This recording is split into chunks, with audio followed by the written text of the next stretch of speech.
పెద్దపల్లి మండల రైతు సోదరులందరికీ నా యొక్క నమస్కారాలు తెలుపుకుంటూ, ముఖ్యంగా ఇప్పుడు మనకు మొత్తం పంటలు కోతకు దాదాపు 80% కంప్లీట్ అయిపోయింది. మిగిలిన సన్న రకాలు ఏవైతే ఉన్నాయో 20% అవి మాత్రమే ఇప్పుడు కోతకు ఉన్నాయి.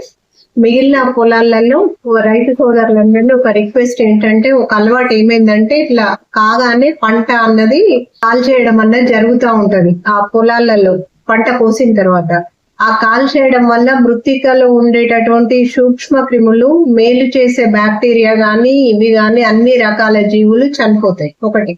రెండోది, మృత్తికలో ఉండేటటువంటి జీవత్వం కూడా చచ్చిపోతుంది. కాబట్టి దయచేసి రైతు సోదరులు, ఆ మృత్తిక ఒక లేయర్ ఏర్పడాలంటే మనకు దాదాపుగా ఒక 1000 సంవత్సరాలు పడుతుంది. ఆ పైన లేయర్ ఏర్పడుతుంది. కాబట్టి దయచేసి రైతు సోదరులందరూ ఈ విషయాన్ని దృష్టిలో పెట్టుకొని మీరందరూ ఎవ్వరు కూడా ఆ పంటను కాలబెట్టడం అనేది చెయ్యొద్దు. తప్పనిసరి పరిస్థితి అయినప్పటికీ ఒకసారి అదంతా ఒక మూల కనుకొని చిన్నగా ఎక్కడో ఇది చేయడం ఒకటి ఇంపార్టెంట్. రెండవది, అన్నిటికంటే బెస్ట్ 2 వేసవి దుక్కులు లోతుగా దున్నడం అన్నది చేయడం వల్ల బాగా ఉపయోగకరంగా ఉంటది. ఏవైతే కోశస్థ దశలో ఉంటాయో, ప్యూపా దశలో ఉంటాయో అవి సన్లైట్ కి ఏదైతే ఉంటుందో ఆ సన్లైట్ ఎక్స్పోజ్ అయితే, సూర్యరశ్మి అన్నది ఎక్స్పోజ్ అయితే ఆ కోశస్థ దశలన్నీ కూడా నిర్వీర్యం చేయబడతాయి. కాబట్టి మన కాండం తొలచే పురుగు కానీ ఇతర మనకు ఏదైతే చెడు చేసేటటువంటి పురుగుల కోశస్థ దశలన్నీ చచ్చిపోతాయి. కాబట్టి రైతు సోదరులు వేసవి దుక్కులు చేసుకోవడం ఒకటి. మూడో మార్గం ఏంటంటే, ఎట్టి పరిస్థితుల్లో వేస్ట్ డీకంపోజర్ అనేది మన కృషి విజ్ఞాన కేంద్రాలలో అక్కడక్కడ దొరుకుతుంది. కాబట్టి ఆ వేస్ట్ డీకంపోజర్ అనేది స్ప్రే చేయాల్సిందిగా రైతు సోదరులందరినీ కోరుచున్నాను.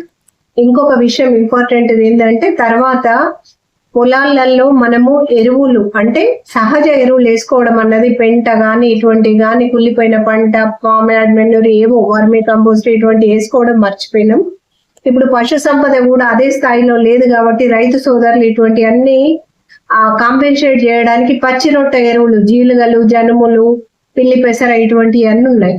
వాటితో పాటు రైతు సోదరులు పెసర్లు అంటే పప్పు ధాన్యపు పంటలు ఏవైతే ఉంటాయో వాటిల్లో వేర్లలో బుడిపలు ఉంటాయి. మీరు కావాలంటే ఒకసారి చూడండి ప్రాక్టికల్ గా. ఆ వేరు బుడిపలు ఏవైతే ఉంటాయో బుడిపల్లలో నత్రజని స్థావక బ్యాక్టీరియా ఉంటుంది.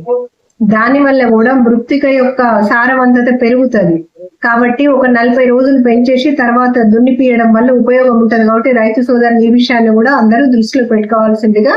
మరియు పప్పు ధాన్య పంటలు అంటే వేసవిలో పప్పు ధాన్య పంటలు, మినుములు, పెసర్లు ఇటువంటి వేసుకోవడం వల్ల అయితే ఖాత యూజ్ అవుతుంది, ప్లస్ అది మంచి ఎరువు కూడా యూజ్ అవుతుంది. కాబట్టి పచ్చి రొట్టె ఎరువులు కానీ ఇవి కానీ వేసుకోవాల్సిందిగా రైతు సోదరులందరినీ రిక్వెస్ట్ చేస్తున్నా.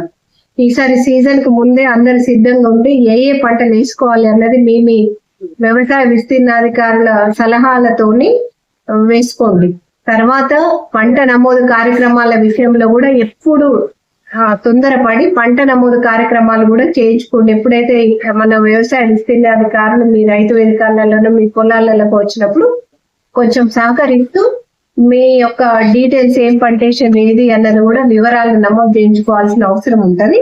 ఏదైనా మీకు డౌట్స్ వచ్చినా వ్యవసాయ విస్తీర్ణాధికారులు కానీ మన వ్యవసాయ శాఖ కార్యాలయాన్ని కానీ విజిట్ చేసి మీ యొక్క అప్లికేషన్ కానీ దరఖాస్తు కానీ ఇవ్వాల్సిందిగా కోరుచున్నాను. రైతు సోదరులు ఏ విషయంలో కూడా కంగారు పడకుండా. తర్వాత కొత్త విత్తనాలు కొనేటప్పుడు కూడా కొంచెం జాగ్రత్తగా ఉండి ఎప్పుడైనా రసీదులు తీసుకోవడం చాలా ఇంపార్టెంట్, నమోదు చేసుకోవడం చాలా ఇంపార్టెంట్. కాబట్టి రైతు సోదరులు ఈ 2 విషయాలని జాగ్రత్తగా ఫాలో కావాల్సిందిగా కోరుచున్నాను.